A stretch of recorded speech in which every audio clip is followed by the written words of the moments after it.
জয়গুরু। পরম দয়াল শিশি ঠাকুরের শ্রীচরণে জানাই ভূমিষ্ঠ প্রণাম। আপনাদের প্রতি প্রত্যেককে জানাই আনন্দিত জয়গুরু। আপনারা সকলেই জানেন কাল একটা বিশেষ দিন, আর সেই সম্পর্কে আজকে আমাদের আলোচনা। কাল পরম পূজ্যপাদ শিশি বর্দার তিরোধান তিথি, আর কাল প্রত্যেক সৎসঙ্গীগণের হবিষণ্য ব্রত পালনীয়। 11ই আগস্ট কাল, এটা অনেক দিন আগের থেকেই বলা হচ্ছে। আপনারা প্রত্যেকেই কিন্তু হবিষণ্য ব্রত পালন করবেন। পরম দয়াল শিশি ঠাকুর হবিষণ্য ব্রতটাকে প্রত্যেককেই পালন করতে বলেছেন। আর এই ব্রত পালনের যে নিয়ম, সেটা প্রত্যেকবারই আমি ইষ্ট প্রসঙ্গে বলি, আজও সেইমভাবে আমি আপনাদের বলছি। হবিষণ্য ব্রত পালনের জন্য যা যা খেতে হয়, যা যা লাগে, অতি অল্প এবং কম পয়সার জিনিস। আর পরম দয়াল শিশি ঠাকুর এই হবিষণ্যের খাদ্যকে বলেছেন সবথেকে সেরা খাদ্য। অল্প পয়সায় এরকম খাদ্য আর হয় না। এই খাদ্য হচ্ছে তুলনাহীন, পুরো শরীরকে ভালো রাখে, পবিত্র করে, তার সঙ্গে সঙ্গে মন ভালো থাকে। আতপ চালের ভাত, কাঁচা কলা সেদ্ধ আর মুগ ডাল সেদ্ধ, তার সাথে সাথে তিল বাটা, এই হচ্ছে হবিষণ্যের খাবার। হবিষণ্য খেলে শরীর মন ভালো থাকে। রাত্রেবেলায় কিছু না খাওয়াই ভালো। পারতপক্ষে জল খেতে হয়, নামময় হয়ে থাকতে হয়। যারা যারা হবিষণ্য ব্রত পালন করবেন তারা নুন, হলুদ, তারপর ঝাল, তেল, এই সমস্ত কিছু খাবেন না। ঘি খাওয়া যেতে পারে, এবং তার সাথে সাথে যদি আপনারা হজম করতে পারেন তাহলে দুধ, দই খাওয়া যেতে পারে, যদি হজম করতে পারেন। তো এই প্রসঙ্গেই আমাদের আজকে কথা। তো কাল শিশি বর্দার যে তিরোধান তিথি, আপনারা প্রত্যেককে বলুন এবং হবিষণ্য ব্রত প্রত্যেকেই পালন করুন। সন্ধ্যের দিকে সাবু ভেজা এবং তার সঙ্গে কিছু ফল, যা যা আপনার সহ্য হয় তা কিন্তু খেতে পারেন। এগুলোই হচ্ছে আসল খাদ্য, হবিষণ্যের খাদ্য। তো যেহেতু কাল তিরোধান তিথি, আপনারা প্রত্যেকেই কিন্তু হবিষণ্য ব্রত পালন করবেন। এরপর লবণ, যেটা লবণ হিসেবে আপনারা কিন্তু সৈন্ধব লবণ খেতে পারেন। সৈন্ধব লবণ খাওয়া যেতে পারে। এরপর আমরা আসল কথায় আসি। শিশি বর্দা সম্পর্কে আজকে আমরা জানব। আমরা প্রত্যেকেই জানি পরম দয়াল শিশি ঠাকুর এই সৎসঙ্গ দেখাশোনার উদ্দেশ্যে আমাদের প্রত্যেককে সব কিছু বোঝানোর জন্য শিশি বর্দাকে রেখে গেলেন। আমাদের কোনোদিনই ভাবা চলবে না যে শিশি ঠাকুর আলাদা, শিশি বর্দা আলাদা। এটা কখনোই ভাবা চলবে না। শিশি ঠাকুরও যা, বর্দাও তা। সত্যানুসরণ প্রসঙ্গে যে বইটা আছে, সেই গ্রন্থটা আপনারা কিন্তু হাতের কাছে রাখতে পারেন। আমাদের ছোট থেকে বড় প্রত্যেকেরই উচিত সত্যানুসরণের যে বই, সেই বইটা পাঠ করা। এই সত্যানুসরণের এক একটি লাইন সম্পর্কে বর্দা আমাদের ব্যাখ্যা করে বুঝিয়েছেন। সেই ব্যাখ্যা হচ্ছে সত্যানুসরণ ব্যাখ্যা প্রসঙ্গে যে বই আছে, তা আপনারা কালেক্ট করে পড়তে পারেন। জীবনে সকাল থেকে সন্ধ্যা পর্যন্ত জীবনের প্রত্যেকটা পদক্ষেপে আমরা দেখতে পাই সত্যানুসরণে নেই এমন কোনো কথা নেই। পরম দয়াল শিশি ঠাকুর সুন্দরভাবে সত্যানুসরণ বই আমাদের দিয়ে গেছেন। আমরা এই বইটাকে পড়বার চেষ্টা করব। শ্রী শ্রী বর্দা আমাদের ঠাকুরের কোনো দিন অমান্য করেননি। ঠাকুরের ভক্ত তিনিই হতে পেরেছেন। আর তিনি এটাও বলেছেন যে আমি ঠাকুরের কুকুর। তার জন্য এই ভক্ত হচ্ছেন শিশি বর্দা। তিনি ঠাকুরের প্রত্যেকটা আদেশ কাটায় কাটায় পালন করে দেখিয়ে দিয়ে গেছেন। সৎসঙ্গের প্রত্যেক দায়িত্ব শিশি ঠাকুর বর্দার উপর দিয়েছেন। শিশি বর্দা বারংবার আমাদের বললেন ভালোভাবে ইষ্টভীতি করার কথা এবং নাম ধ্যান করার কথা। কেমনভাবে নাম ধ্যান হয়, কেমন করে নাম ধ্যান করলে ভালো ফলাফল হয়, কয়বার আসন করে বসতে হয়, খাবার পরে না খাবার আগে, প্রত্যেকটা নিয়ম সম্পর্কে বর্দা কিন্তু আমাদের সচেতন করেছেন। তাই আমাদের নাম ধ্যান করতেই হবে। শিশি বর্দা এও বললেন যে তোমাদের আমি অনুরোধ করছি, তোমরা 5 মিনিট হলেও রোজ নাম ধ্যান করো। এই নাম ধ্যান করলে আমাদের শরীর মন চাঙ্গা থাকে, গ্রহণক্ষম হয়, ধ্যানে মানুষ তীক্ষ্ণ হয়। তীক্ষ্ণ মানে ধারালো। তাই নাম ধ্যান করার কথা শ্রী শ্রী বর্দা বললেন। বারংবার ধরে তিনি আমাদের অনুরোধ করলেন। একবার শ্রী ঠাকুর ভক্তমণ্ডলীর কাছে বসে বলছেন যে আমি যে আমার কথাগুলো বলি, বাণীগুলো দিই কার জন্য? কেউ বলছেন জীবজগতের উদ্দেশ্যে, কেউ বলছেন মঙ্গলের জন্য।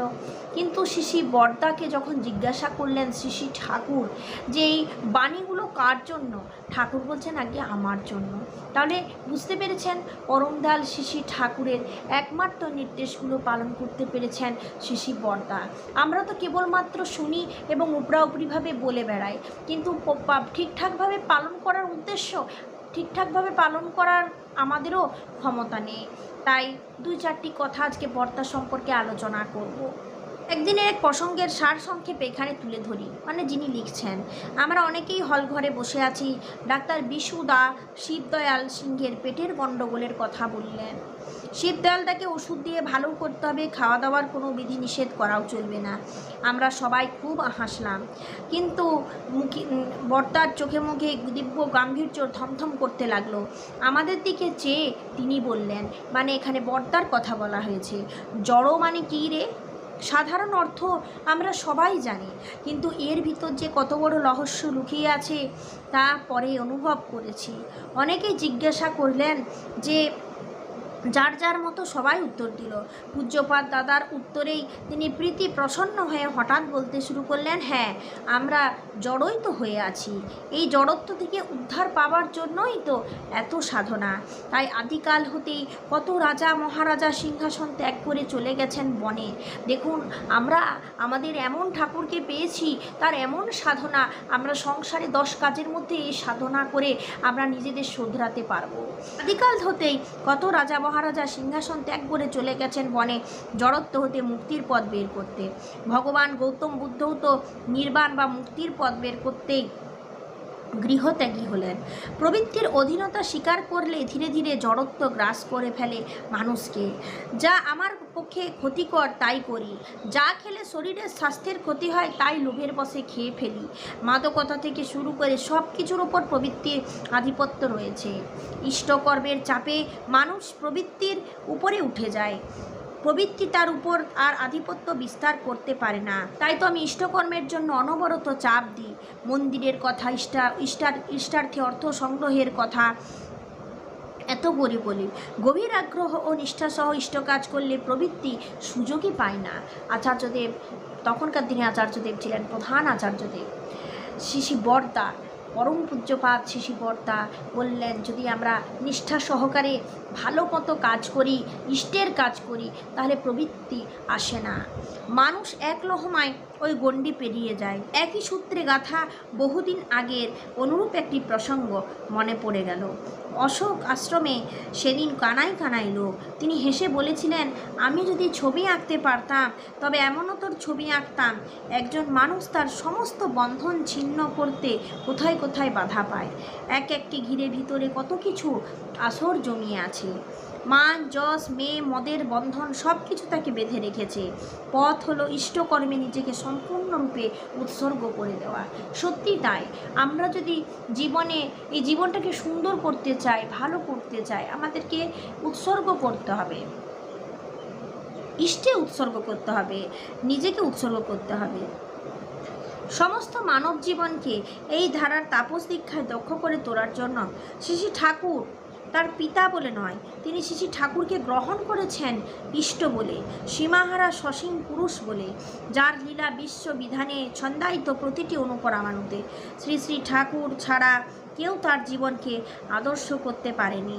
শ্রী শ্রী ঠাকুর বলতেন, you are for the Lord, not for others. এই মহাবাণীর সারবস্তুকে শ্রী বর্দা নিজের জীবনে একায়নী শ্রদ্ধায় মুগ্ধ করে তুলেছেন।